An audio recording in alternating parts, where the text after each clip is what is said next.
This is David with High Performance Stoicism. I want to talk to you about the Stoic view of the present.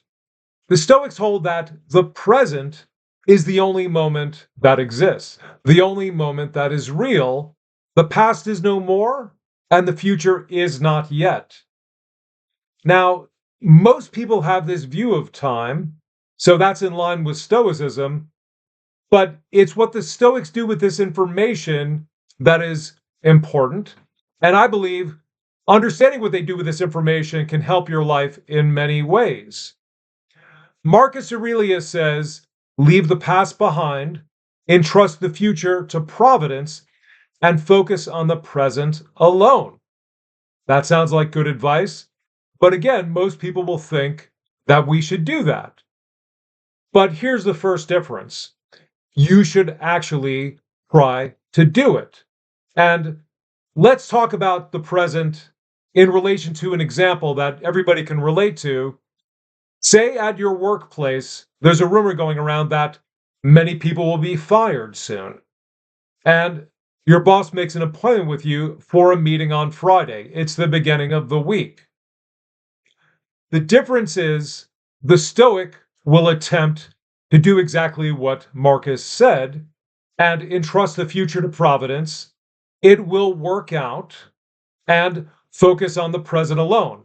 But I understand it's hard to do. It's a hard discipline in Stoicism to just focus on the present. But think about what happens when you don't do that. Think about what happens if you do what people commonly do. What do people commonly do? They start thinking about what is going to happen. They jump to conclusions. They often assume the worst. And then what they've done without knowing it is, in their own minds, they've created a great deal of fear. Now, what's the opposite of that? Think about one thing that Seneca says about the present. He says, no man is made wretched by the present alone.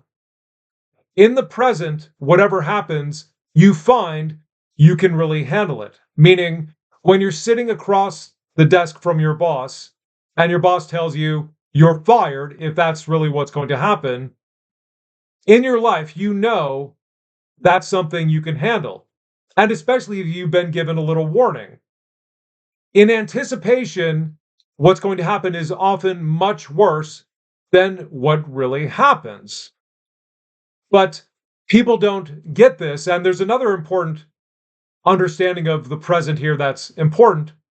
In the present, you can't do anything about what's going to be happening on Friday. You can only do something about what's happening now. So the wise thing to do is either entrust the future to providence, or let's just say you can't get it out of your mind that you're going to be fired on Friday. Then what to do is simple. Do some planning for your alternatives. What other jobs might you want to do? Look things up, make some calls, talk to everybody you know, and just tell them, heads up, I think this might happen. What is out there? That makes sense. And you are being in the present alone when you're doing that. And for all the hours you would have spent worrying, you are being proactive. And then when you walk into the office, who knows, you might have a couple other job possibilities on the horizon. But it's not just for things that we ordinarily induce ourselves into fearing that tell us we should leave the future to providence, or just trust that the future will work out well. It's also for good things in life. Think about a situation where there's a concert or a party you can't wait to go to. And what do we do over a week? Friday, you've heard Jones is throwing a party, and Jones usually has some pretty great parties. People normally do what? They build it up in their mind.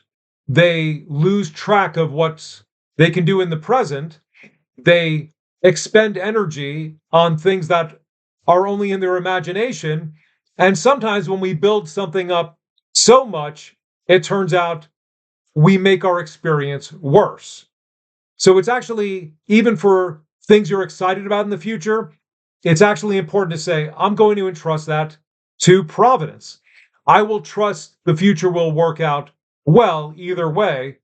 And don't invest so much in the future thing that's only in your imagination. Don't reach your desire out to the future, as Epictetus says, because that's one of the things that leads to disappointment. So, however you cut it, focusing on the present alone is going to help you enjoy your life more. It's going to help you be more productive, and it's going to stop you from worrying so much.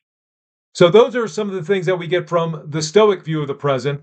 Like, subscribe, give me a comment, and we'll see you in the next video.